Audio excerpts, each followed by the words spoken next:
সবাইকে স্বাগত জানাচ্ছি ডিবিসি নিউজের সাপ্তাহিক আয়োজন স্বাস্থ্য বিষয়ক অনুষ্ঠান হ্যালো ডাক্তারে।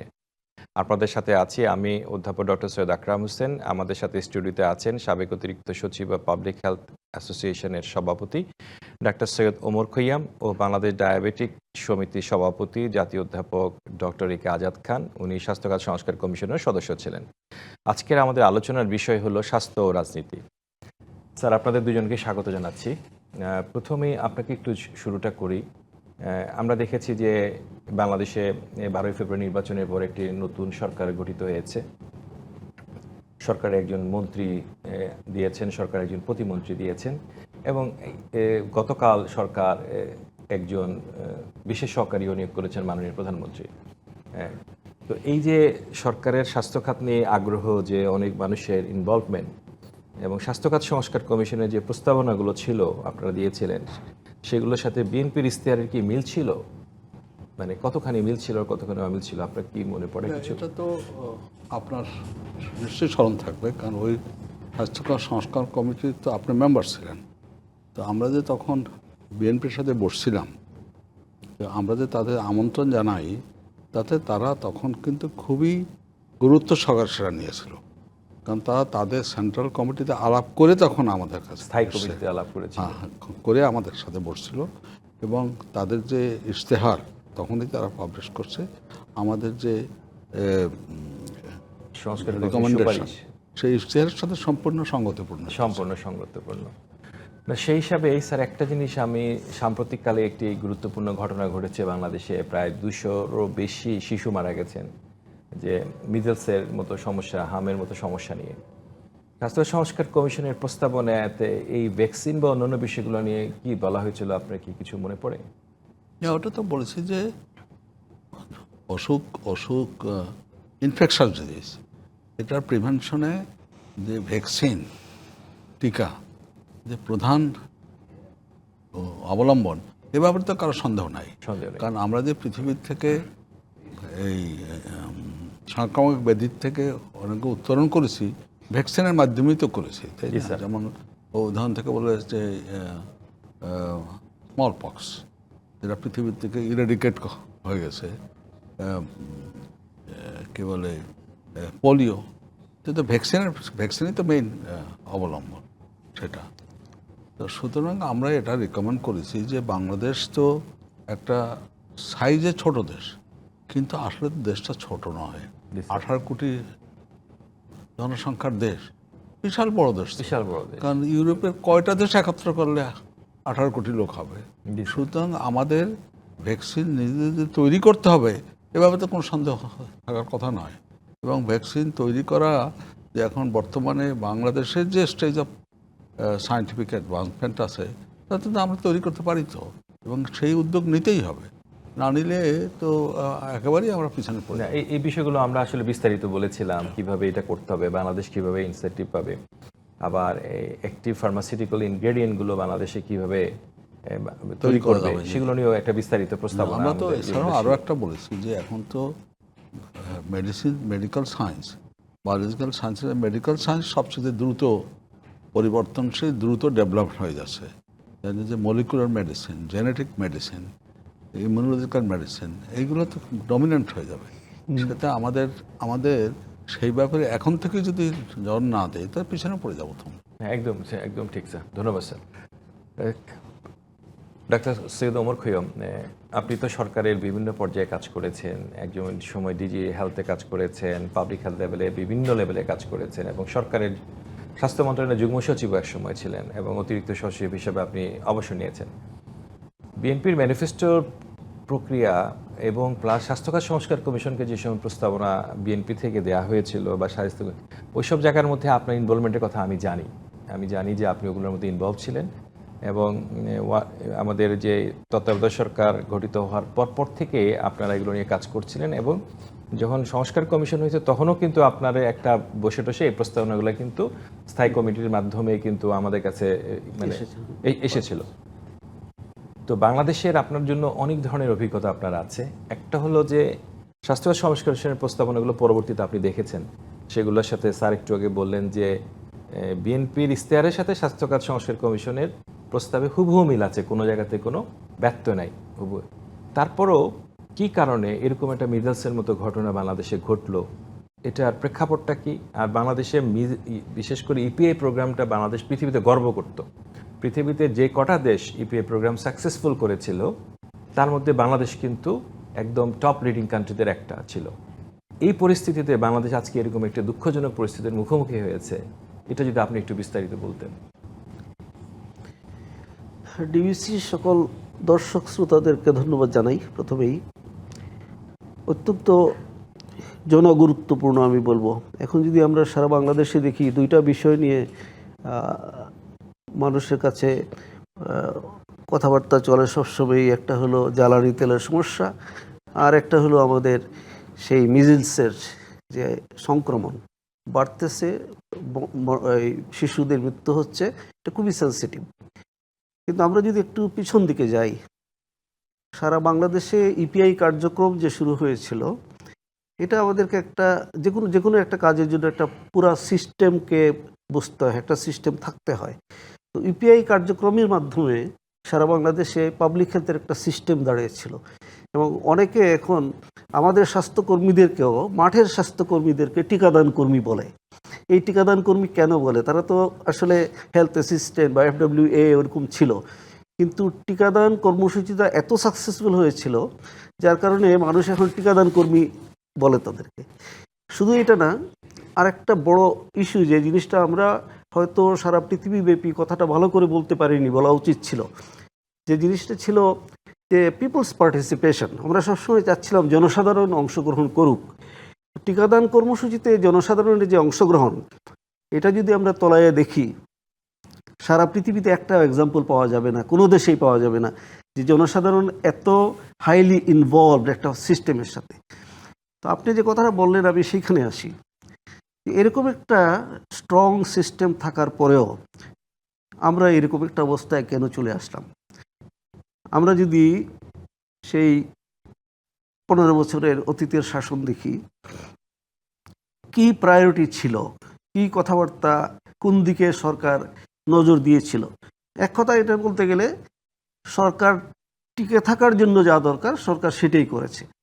কিন্তু এই যে একটা সিস্টেম তৈরি আছে, এই সিস্টেমটাকে লালন করতে হবে, এটা যে পাবলিক হেলথের জন্য ইম্পর্টেন্ট, এটাতে যে কোনো সময় যদি এই সিস্টেমটা ব্রেক করে, তাইলে যে জনসাধারণের জনস্বাস্থ্যের যে ক্ষতি হবে, এরকম কাজগুলো গুরুত্বের মধ্যে আসে নাই।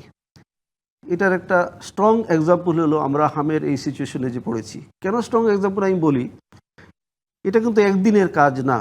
আমরা যে হামের টিকার একটা প্রসেস ছিল, কে দিবে, কিভাবে নিবে সরকার, কাকে দিবে, কার মাধ্যমে বাস্তবায়িত করবে, পুরো একটা সিস্টেম ছিল। এই সিস্টেমটা কিছু কিছু ভুল সিদ্ধান্ত আমি বলবো। কারণ সিস্টেম আমরা যদি দেখি যে সাপ্লাই চেইন সিস্টেম বলতে একটা জায়গা বোঝায় না, পুরো সিস্টেমটাই বোঝায়। এই সিস্টেমের কোনো জায়গায় যদি দেখা যায় যে সঠিক সিদ্ধান্ত হয় নাই, তাহলে পুরো সিস্টেমটা সাফার করে। আমাদের ইপিআই টিকায় না, আমি বলি হামের যে টিকা নিয়ে এখন যে সমস্যাটা আসলো, এটা আমাদের ভাগ্য ভালো। ইউনিসেফ তাড়াতাড়ি করে এই টিকাগুলো সংগ্রহ করে এনে বাংলাদেশকে সাপোর্ট দিতে পেরেছে। যদি এই টিকাগুলো না থাকতো, তাইলে কিন্তু আমরা আরেকটা সমস্যায় পড়তাম। কিন্তু অতীতে আমরা এটা চিন্তা করতে পারলাম না কেন, যে টিকাগুলো আমাদের অ্যাভেলেবল থাকতে হবে। কেন আমরা চিন্তা করতে পারলাম না আমাদের সিস্টেমটা বলবৎ থাকতে হবে? কেন আমরা চিন্তা করতে পারলাম না অনেক শিশু টিকা না পেয়ে যদি এইসব সিস্টেমে এই প্রবলেমে পড়ে, তাইলে সারা বাংলাদেশে এরকম কিছু হইতে পারতো? পাবলিক হেলথের লোক হিসাবে আমাদের এই জিনিসগুলো তো আমাদের চিন্তার মধ্যে আসার কথা ছিল। তো আমি বলবো যে অতীতের সরকার শুধু এইটা না, আমরা যদি আরেকটু তলায় দেখি, সরকারের হেলথ সম্পর্কে যে মিসম্যানেজমেন্ট, এটার ইম্প্যাক্ট কিন্তু নিউট্রিশনেও পড়েছে। শিশু মৃত্যু এত বেশি হইতো না যদি ম্যালনিউট্রিটেড বাচ্চারা না থাকতো। হামের কারণে কিন্তু মৃত্যু সাধারণত এত বেশি হয় না। কিন্তু কেন মরল? আসলে দেখা যায় বাচ্চারা এমন একটা স্টেজে আছে, তাদের নিউট্রিশনটাও আমরা ভালো করে দেখতে পারিনি। বিশেষ করে ভিটামিন এ যে সাইকেল, এগুলো যদি সঠিকভাবে না হয়, তাইলে এখন তো কিছু শিশু মৃত্যু হবে, সাথে সাথে আমরা দেখব স্ট্যাটিস্টিক্যালি আরও পাওয়া যাবে যে অনেক বাচ্চা অন্ধ হয়েছে। এই যে চোখের যে অসুখটা হবে, এটাও তো অবধারিত, প্রায় আমরা বুঝতে পারতেছি। তো আমার মনে হয় এটা খুবই একটা গাফিলতি হয়েছে। যে জিনিসটা হওয়া দরকার ছিল না, এটা সরকারের তো হওয়ার কোনো কথাই ছিল না। কিন্তু আমি ধন্যবাদ দিই বর্তমান সরকারকে, অন্তত ইনফরমেশন দিয়ে সত্য গোপন না করে প্রকৃত সত্যটা মানুষের কাছে তুলে ধরে। আমার এখানে একটা প্রশ্ন আছে যে আপনি তো ধরেন 15 বছরের সরকারের কথা বলেছেন, মাঝখানে একটা অন্তর্বর্তীকালীন সরকার ছিল 15 মাসেরও বেশি। তো এই যে একটা মিসিং লিঙ্ক সিচুয়েশনটা তৈরি হলো, এটার আসলে দায়িত্বটা কার উপর পড়ছে? মূল দায়িত্ব কার এখানে তো এটা? আসলে কারণ গভর্নমেন্ট, হচ্ছে, হ্যাঁ জি বলুন, গভর্নমেন্ট একটা ধারাবাহিক প্রক্রিয়া। হ্যাঁ গভর্নমেন্ট একটা ধারাবাহিক প্রক্রিয়া। নতুন গভর্নমেন্ট যখন ফর্ম হয়েছে, প্রত্যেকটা জন্য রেসপন্সিবল আমরা বলবো অ্যাডভাইজাররা ছিলেন।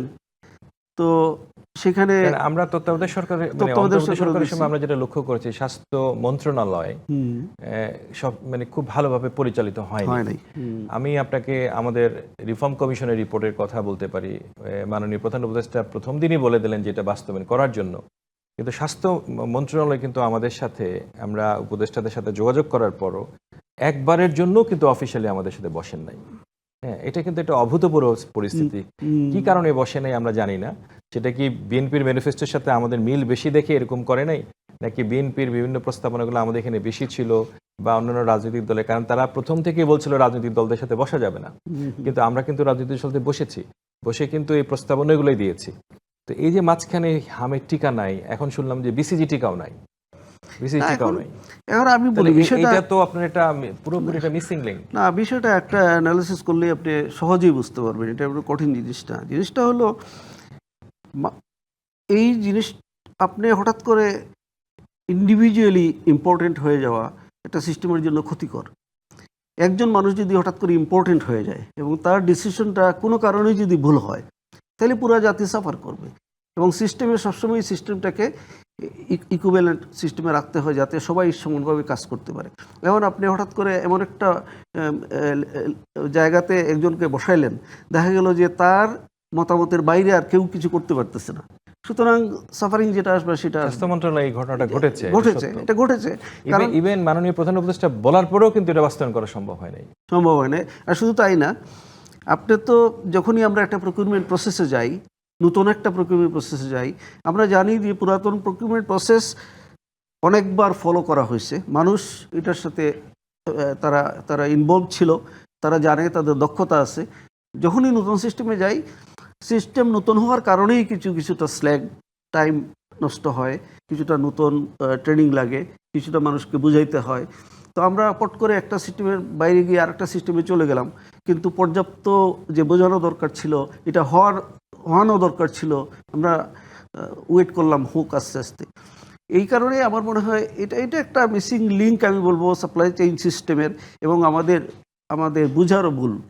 কারণ পাবলিক হেলথের ওরিয়েন্টেশন ভালো না থাকলে হঠাৎ করে ডিসিশন নেওয়া, এই মানে সারা আসলে হেলথ সিস্টেমের সাথে ইনভলভ না থাকলে, হেলথ সিস্টেমের পার্ট, পলিসি মেকিং এর পার্ট না থাকলে যেটা হয়, সেই ঘটনাটাই আসলে সেই ঘটনাটা ঘটেছে। তো মানে গত 1.5 বছর স্বাস্থ্য মন্ত্রণালয় কিন্তু এটার মধ্যে একটা বিরাট একটা মানে শূন্যতা বিরাজ করেছিল। আমরা কোনোভাবেই আমাদের, আপনি যদি দেখেন যে ইনফ্রাস্ট্রাকচার বাংলাদেশে পাবলিক হেলথের, এটা কিন্তু অনেক ভালো ইনফ্রাস্ট্রাকচার, কিন্তু যদি আমরা এটাকে মর্যাদা না দিই, যেমন আপনি উপজেলা health and family planning officer, তো তার নিচের যে উপজেলার পরেই আপনি যান ইউনিয়ন বা ওয়ার্ড বা কমিউনিটি ক্লিনিক, এখানে যে স্ট্রাকচারগুলো লোকগুলো আছে, এরা কিন্তু অভ্যস্ত।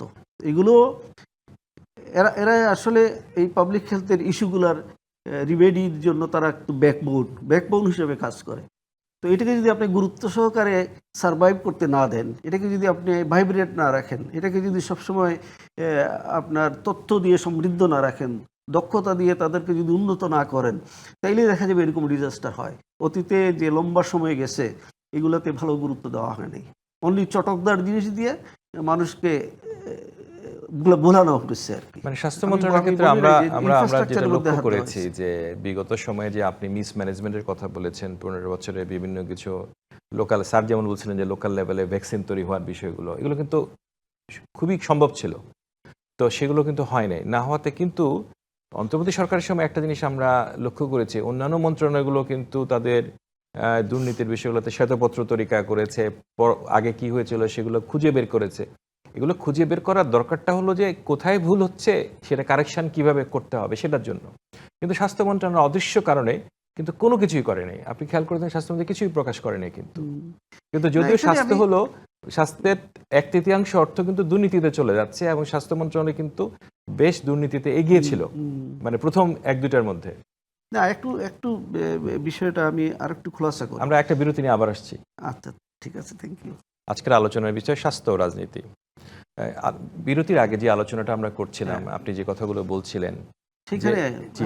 আমি একটু অ্যাড করতে চাই। সেই জায়গাটা হলো আপনিও ছিলেন, স্যারও ছিলেন, সাথে সাথে আমি বলবো অন্তর্বর্তী সরকারের যে রিফর্মের, হেলথ রিফর্মের যে অংশটা ছিল, এটাতে হেলথের কারোই কিন্তু কম আগ্রহ ছিল না। সবাই কিন্তু ঝাঁপায়ে পড়ছে কীভাবে এটা করা যায় এবং শেষ পর্যন্ত যে প্রোডাক্ট বের হয়ে আসছে, এটাতে দেখা যায় যে হেলথের খুঁটিনাটি সব জিনিসই কিন্তু এখানে আসছে। অসুবিধা কোন জায়গায় প্রসেসে আছে, কেউ হয়তো মনে করছে এইভাবে করলে সমাধান হবে, কেউ হলো ওইভাবে করলে সমাধান হবে। আমি যদি বিএনপির পার্টটা দেখি, বিএনপি পার্টিগতভাবেও কিন্তু মিট করেছে, সাথে সাথে তাদের ডকুমেন্টও জমা দিয়েছে। এটা একটা ভালো সাইন যে তারা আগ্রহ সহকারে নিয়েছে, গুরুত্ব সহকারে নিয়েছে, এটা দিচ্ছে। পরবর্তীতে আপনি যদি দেখেন বিএনপির যে ম্যানিফেস্টো, যেখানে স্বাস্থ্যের ব্যাপারে কি কি করা হবে, সেই জায়গার মধ্যে অন্তর্বর্তী সরকারের সময়ের যে ডকুমেন্ট, এটার মধ্যে কোনো অমিল নাই। কিন্তু বিএনপি যেটা শেষে দিয়েছে সেটা আমি বলবো মোর স্পেসিফিক, যেটুকু তারা করতে পারবে সেটুকু দিয়েছে। না, ইস্তেহারে তো আপনি বিস্তারিত বলার সুযোগ নেই। হ্যাঁ, না এমন কোনো কমিটমেন্টও করে নাই যেটা হয়তো করতে পারবে না 5 বছরের মধ্যে, কিন্তু যেটুকু করতে পারবে খুবই স্পেসিফিক্যালি, খুবই স্পেসিফিক কিছু কমিটমেন্টের কথা বলেছে। এবং শুরুও হয়েছে, কাজগুলো শুরু হয়েছে। আমি যদি একটা জাস্ট এক্সাম্পল দিই, যেমন আমরা 1 লক্ষ স্বাস্থ্যকর্মী নিয়োগ করব, এটা বলা হয় নাই যে কোন জায়গায় কাকে নিয়োগ করব, বলা হয়েছে 1 লক্ষ স্বাস্থ্যকর্মী। আমি যদি পাবলিক হেলথের একজন লোক হিসাবে দেখি, আমি মনে করব এই 1 লক্ষ লোক, এটা ডাক্তার হোক, আমার একেবারে গ্রাসরুট লেভেলে আমার একজন কর্মী হোক, যেখানেই নিয়োগ হবে, এটা ব্যাকএন্ড পোস্টে হোক বা নতুন পোস্ট ক্রিয়েট করে হোক, যেখানেই নিয়োগ হবে, আমার সিস্টেম কিন্তু স্ট্রেংথেন হবে। আমার সিস্টেমের মধ্যে কিছু দক্ষতা যাবে, আমার সিস্টেমের মধ্যে গ্যাপগুলো পূরণ হবে। এটা একটা ভালো উদ্যোগ এবং বিএনপি যেভাবে নিয়েছে, এবং স্বাস্থ্যমন্ত্রী ওই দিনও বলেছেন যে আমরা এই পথে এগিয়ে যাচ্ছি। সেখানে যদি পরামর্শগুলো বলা হয়, সেখানে যে বিষয়টা আপনি সাম্প্রতিক সময় শুনেছেন যে ইউএইচপিও ফোরামে মাননীয় প্রধানমন্ত্রী কিন্তু এনএইচএস মডেলের কথা বলেছেন, ন্যাশনাল হেলথ সিস্টেম মডেল, ইউকেতে যেটা আছে, যে প্রাথমিক স্বাস্থ্য সেবার কথা, পার্টিকুলারলি যে ইউনিয়ন পর্যায়ে মানে আমাদের যে ডাক্তার দেওয়ার কথা, এই প্রস্তাবনাগুলো কিন্তু একদম রিফর্ম কমিশনের ডিটেলস বলা আছে। প্রাথমিক স্বাস্থ্য সেবাটাকে আমরা সর্বোচ্চ গুরুত্ব দিয়েছি, কিন্তু আমরা তো খালি গুরুত্ব এতখানি দিয়েছি, আমরা তো বলেছি যে প্রাথমিক স্বাস্থ্যসেবা এটাকে সরকারের জন্য কনস্টিটিউশনাল অব্লিগেশন হওয়া উচিত, সিটিজেন রাইট হওয়া উচিত। জি স্যার। প্রয়োজনে সরকার একটা হেলথ লেভিও নিতে পারে, এবং প্রাথমিক স্বাস্থ্যসেবা যদি সার্বজনীন হয়ে যায়, তাহলে হেলথ কেয়ারের প্রায় 90% অর্জিত হয়ে যাবে এবং সেটা বর্তমানে যে স্বাস্থ্য ব্যবস্থা আছে, যে বাজেট আছে, তা দিয়েই প্রায় হয়ে যাবে।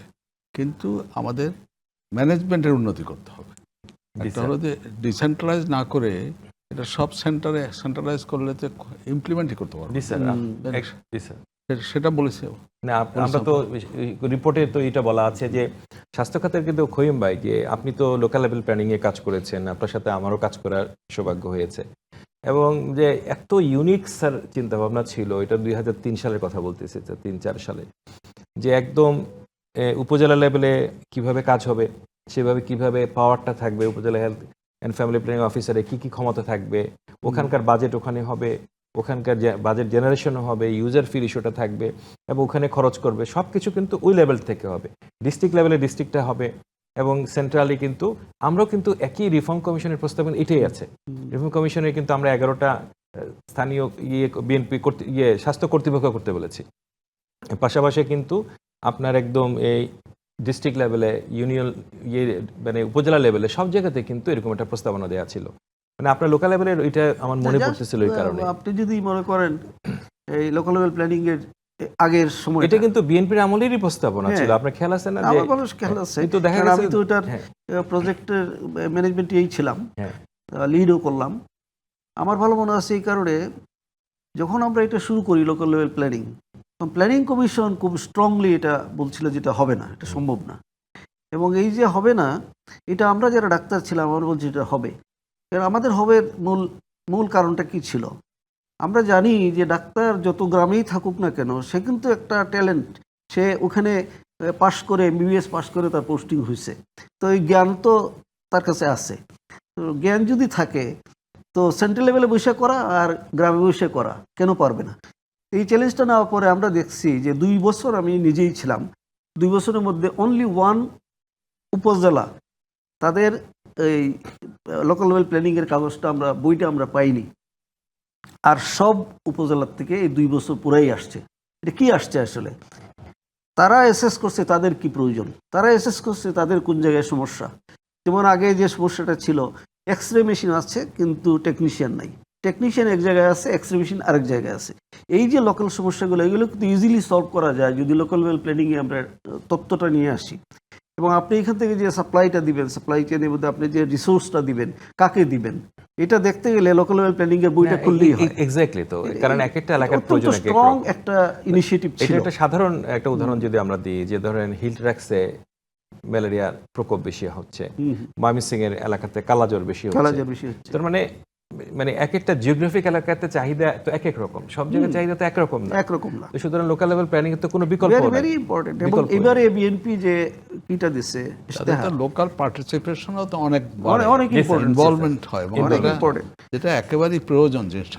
আপনারা যেটা ডকুমেন্টটা তৈরি করছেন ইন্টারিম গভর্নমেন্টের সময়, এবং বিএনপি যে ইশতেহারটা দিচ্ছে, এটার মধ্যেও আপনি যদি দেখেন, অনলি এডিশন যে অংশটা আমার কাছে মনে হয়েছে, সেটা হলো এনএইচএস এর যে আপনার গ্রামে অনেক ডাক্তার আছে আমাদের, এই ডাক্তারগুলোকে ট্যাপিং করা, Exactly, এটা সিস্টেমের পার্ট করা, সিস্টেমের পার্ট করা। যেহেতু এটা available, why not they are the part of তারা দ্য তো ওখানে সিস্টেম। কাজই করতেছে, হ্যাঁ, ওদেরকে কাজই সিস্টেমের করতেছে, মধ্যে নতুন ঢুকায় কিছু নিয়ে না। আসা। এটা সরকারি হোক বেসরকারি হোক। বেসরকারি হোক, হ্যাঁ।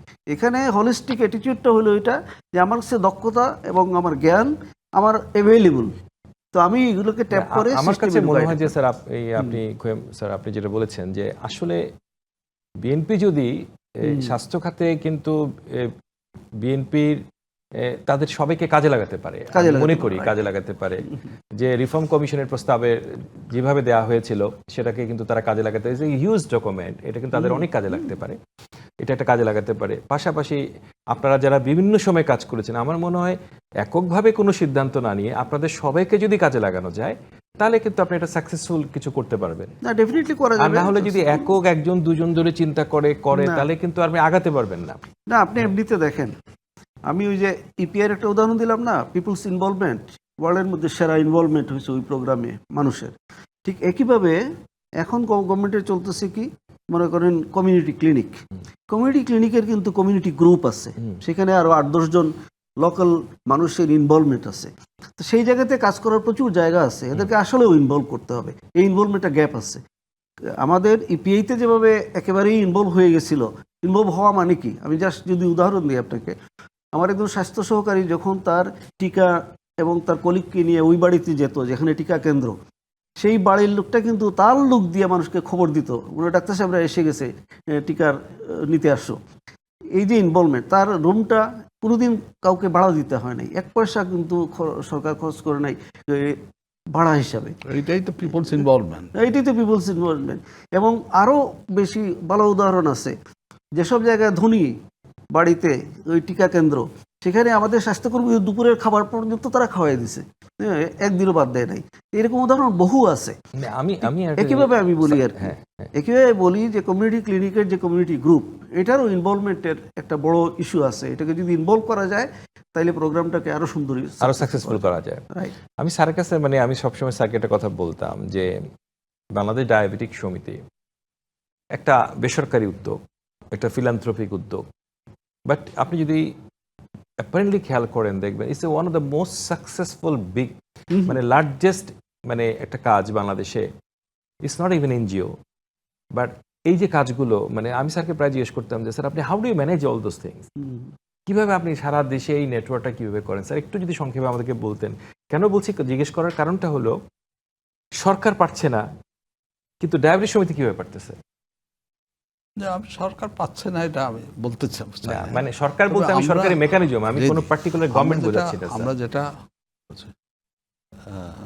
চেষ্টা করছি, ডক্টর ইব্রাহিম থেকে শুরু হয়েছিল যে সমস্ত দেশকে ইনভলভ করা, এবং আমরা তো ডিসেন্ট্রালাইজ মডেল নিয়েছি যে প্রত্যেক জেলায় অন্তত একটা ডায়াবেটিক সমিতি, এবং সেটা কিন্তু ডাইরেক্টলি আমরা কন্ট্রোল করি না, কিন্তু অ্যাসিস্ট করি, আমাদের সাথে তারা অধিভুক্ত, এইভাবে তাদের আমরা মানে স্থানীয় লোকজনই ওটা তৈরি করে এবং তারাই পরিচালনা করে। লিডারশিপটা লোকাল।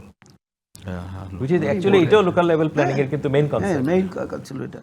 আমি আর একটা কথা এই সুযোগে বলি, সেটা হলো যে হেলথ কেয়ার পৃথিবীতে সর্বত্রই কি বলে রেডিক্যাল চেঞ্জ হচ্ছে, কারণ এআই, ইলেকট্রনিক কমিউনিকেশন এটা ট্রান্সফর্ম করে ফেলতেছে। যেমন একটা উদাহরণ বলবো আমি, যে টারশারি কেয়ার হসপিটাল, তার প্রয়োজনীয়তা কমে গেছে, আরও কমে যাবে, কারণ মানুষ তো আর হাসপাতালে বর্তমানে ভর্তি হওয়ার প্রয়োজন হয় না রাইট স্যার। যদি না তাকে কোনো ইন্টারভেনশন করতে না হয় জেনারেলসে দিয়ে, অথবা তাকে ইন্টেন্সিভ অবজারভেশন করতে না হয়, তাহলে টারশারি কেয়ার হসপিটালে ভর্তি হওয়ার প্রয়োজন হয় না, বুঝলেন না?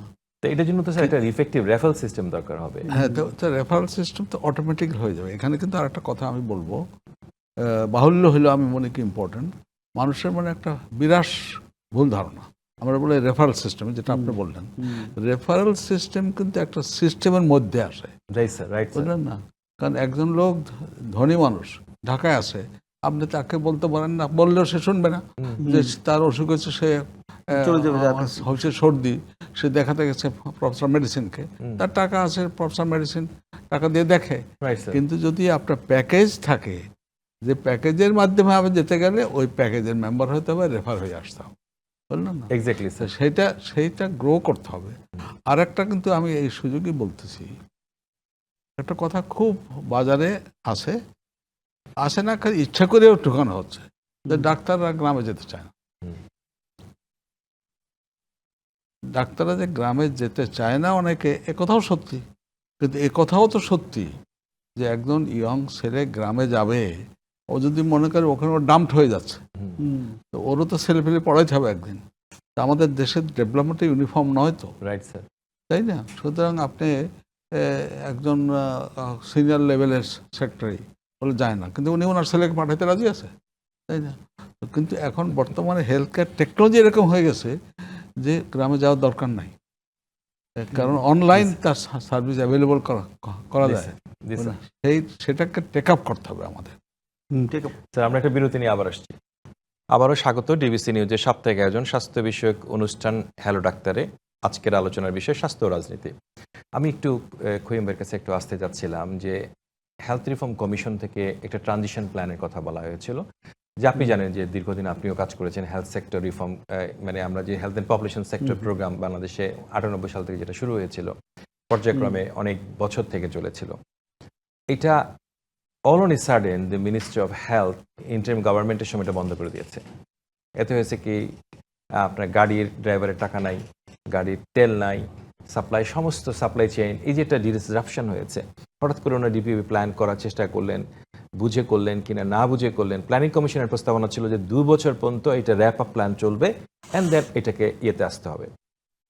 এই যে একটা বড় সমস্যা, এটা কিন্তু রিফর্ম কমিশনের প্রস্তাবনার মধ্যে দেওয়া হয়েছিল, এবং আমরা বলছি যে একটা ট্রানজিশনের মাধ্যমে এটা র্যাপ আপ করতে হবে, এবং এর মধ্যে স্যার যে কথাটা বলছেন যে ম্যানেজমেন্টের যে তাদের লিডারশিপ কোয়ালিটিগুলো গ্রো করাতে হবে, না করলে তারা এটা চালাতে পারবে না। না, যে জায়গা থেকে আমরা আপনার সিস্টেমে আসছিলাম, যে ওপি অপারেশন প্ল্যান তৈরি করে প্রত্যেকটা ডাইরেক্টর তার প্ল্যান সাকসেসফুলি ইমপ্লিমেন্ট করবে, এর আগের অবস্থাটা কি ছিল? আগের অবস্থা তো ইন্ডিভিজুয়াল প্রজেক্ট ছিল, ধরেন 100-150 প্রজেক্ট ছিল, ওগুলোকে একটা সিস্টেমে নিয়ে আসা ওটাই তো আবার। কিন্তু এখন যেটা হইলো, এখানে একটা মানে পুরাই আমি বলবো একটা মিসম্যাচ। কেন বলবো, কিছু কিছু প্রোগ্রাম আছে, আপনি তো ধরেন লজিস্টিকের পার্টটা বললেন, কিছু কিছু প্রোগ্রাম আছে, মনে করেন আমি ফর এক্সাম্পল টিউবারকুলোসিসের একটা বিশাল প্রোগ্রাম বাংলাদেশে, এবং টিউবারকুলোসিস ইটসেলফ আমাদের পাবলিক হেলথের একটা মেজর ডিজিজ। এই যে প্রোগ্রামটা চলতেছে, এটার সাপ্লাই চেইন যদি ব্যাহত হয়, এটার ম্যানেজমেন্ট যদি ব্যাহত হয়, এটার যে লিডারশিপ ছিল এটা যদি কোনো কারণে ব্যাহত হয়, তাইলে এটার খেসারতটা তো দিতে হবে না, একসময়। বিসিজি টিকা নাই তো। হ্যাঁ, এটার খেসারত একসময় দিতে হবে। এই দিতে হবে যে কে দিবে। যেমন এখন আমরা মিউজিসের জন্য কে খেসারত দিচ্ছে, আমরা পাবলিক দিচ্ছি, জনসাধারণ দিচ্ছি। তো আমার মনে হয় আপনি যেটা বলছেন, বড় প্রোগ্রাম, সারা দেশের প্রোগ্রাম, এগুলো যখনই আপনি নীতিগত পরিবর্তন আনবেন, এটা ট্রানজিশন পিরিয়ড কীভাবে হ্যান্ডেল হবে এটা থাকতে হবে। কিন্তু আমরা এটা দেখি না। যেমন এখন অনেক ডাইরেক্টরই বলতেছেন আমার তো কোনো ওপি নাই, কিন্তু ওপি নাই হলে উনি কি করবেন, বা ওপি না থাকার কারণে কি সমস্যা আসবে, এটা উনি কিভাবে হ্যান্ডেল করবেন, এটা কিন্তু ওনার কাছে ট্রান্সপারেন্ট না। এবং অনেক টাকা পয়সা লেনদেন অনেক বাকি রয়ে গেছে, অনেক বাকি রয়ে গেছে। শুধু বাকি রয়ে আমি একটা আমি বললাম, সেকেন্ড আমি আরেকটা বড় উদাহরণ দিই। মনে করেন ফ্যামিলি প্ল্যানিংয়ে একটা স্ট্রং সাপ্লাই চেইন ছিল, মেজার করতে পারতো, সবাই তার টেবিলে চেয়ারে বসে বলতে পারতো যে এখানে কতটুকু ওষুধ কোন জায়গায় নাই, কোনটা প্রকিউর করতে হবে। এই চেইন, এই সিস্টেমটা যদি বলবৎ না থাকে আমাদের এই ডিসিশনের কারণে, এটা তো নতুন করে তৈরি করতে পারবেন না। এবং এটা তৈরি যে হয়েছিল, এটার প্রায় ব্যাকগ্রাউন্ড আরও প্রায় 20 বছরের। তো আপনি আরও 20 ইয়ার্স কেমনে পাবেন এটা তৈরি করার জন্য? সুতরাং ট্রানজিশনে আপনি এটাকে কি রাখবেন নাকি রাখবেন না, এই ডিসিশনের দরকার ছিল। এবং এটা যদি না রাখেন তাইলে হ্যান্ডেল করবেন কেমনে? যে অতীতে দেখা গেছে এখানে ওষুধের ঘাটতি, এখানে কন্ডোমের ঘাটতি, এখানে আপনার এবারও তাই হয়েছে, এবারও তো আপনার কন্ট্রাসেপটিভের ঘাটতি হয়েছে না। যে প্রকিউরমেন্ট করবে সেও জানবে না আসলে প্রকিউরমেন্ট করবে কি করবে না। তো এইসব ইনডিসিশন আমাদের হেলথ সিস্টেমে যেভাবে ঢুকছে, এটা কিন্তু হেলথ সিস্টেমের ভবিষ্যতে আরও আমরা সাফার করবো, খুব ইমিডিয়েট এগুলোকে আমাদের নজরে আনতে হবে এবং সিদ্ধান্তের মধ্যে নিয়ে আসতে হবে। কারণ হচ্ছে যে কোনো একটা প্ল্যান প্রোগ্রাম থাকলে ওটার ভালো মন্দ দিক বিবেচনা করে একটা বসে আলাপ করে তারপর একটা জিনিসে যেতে হবে, নাইলে তো উপায় নাই। কারণ এটা তো রাষ্ট্রের ইস্যু এবং এটা তো ইচ্ছা মতো পরিবর্তন করা যায় না আসলে। আর আমি যে টিউবারকুলোসিস উদাহরণ দিলাম, টিউবারকুলোসিসে ট্রিটমেন্ট যদি কমপ্লিট না হয় আমাদের রেজিস্ট্যান্ট কেস আসে, এবং এই রেজিস্ট্যান্ট কেস সারা পৃথিবীর জন্য বিপজ্জনক এবং এটার খরচ। বাংলাদেশ থেকে একটা লোক যদি রেজিস্ট্যান্ট টিবি নিয়ে বিদেশে যায়, সে ওখানে রেজিস্ট্যান্ট টিবি ট্রিটমেন্ট কস্ট অনেক বেশি। এবং এই কস্ট শুধু কস্ট না, পিপুল সাফারিংও খুব বেশি। আমার অভিজ্ঞতা আছে, আমি বিভিন্ন জায়গায় গেছি, পেশেন্ট খুঁজে পাওয়া যায় না। দেখা যায় কি, পেশেন্ট ওই যে ইনজেকশন নিতে হয়, কি নিতে হয়, ওষুধের যে হ্যাজার্ড, এগুলোর জন্য ভেগে আমাদের বাংলাদেশ থেকে ইন্ডিয়া চলে গেছে, তারা খুঁজে পাওয়া যায় না। কেন? খুব পেইনফুল জিনিসগুলা, কিন্তু তার নিতে হচ্ছে এই কারণে যে এইটা যদি ট্রান্সমিট করে তার ফ্যামিলির কারো, তার যদি সমাজে ট্রান্সমিট করে, তাহলে তো বিপজ্জনক। তো এইগুলো আমরা কি ভুলে গেলাম? এত হেলথের যে অর্জন, এগুলোকে আমরা ভুলে গেলে হবে না, না, এইভাবে হবে না। It must be taken into account system যে সাকসেসগুলো। স্যার, আমরা প্রায় শেষ পর্যায়ে আর কি, যে এই নতুন সরকার যারা দায়িত্বে আসছেন বিভিন্ন কাজে এবং স্বাস্থ্য মন্ত্রণালয়ে যারা আছেন, আপনি সবাইকে চিনেন, তো স্বাস্থ্য খাতটা কিভাবে পরিচালিত হবে না, আপনি যদি একটু এক লাইনে বলতেন যে তাদের জন্য। না, দেখেন, আমি তো আশাবাদী মানুষ। আমি মনে করি যে এই যে স্বাস্থ্য সংস্কার কমিশনের যে রিপোর্ট আছে, এটা একটা ভালো ডকুমেন্ট। কারণ আপনিও মেম্বার ছিলেন, আমি একটু বলছি, এই সুযোগেই বলতেছি যে আমার কমিশনের মেম্বাররা যথেষ্ট সময় দিয়েছে, পড়াশোনা করেছে, যাতে ডিবেট করেছে, এবং কোনো সময় ডিবেট ওয়াজ কোয়াইট হট, আপনার মনে আছে, কিন্তু পরে একটা কনসেনসাসে আসছে। সুতরাং আমি অনুরোধ করব যে বর্তমান সরকারকে, স্বাস্থ্য মন্ত্রণালয়কে জিনিসটা ভালো করে আমলে নিতে করে এটাকে কগনিজেন্সে নেওয়া। আজকে হঠাৎ ইমপ্লিমেন্ট করে ফেলতে পারে তা না, এটাকে কগনিজেন্সে নিয়ে হেল্পফুল হতে পারে। অনেক ধন্যবাদ স্যার, আপনাদের দুজনকে অনেক ধন্যবাদ। হ্যালো ডাক্তার, এই ছিল আজকের মতো। ডিবিসি নিউজের সঙ্গেই থাকুন।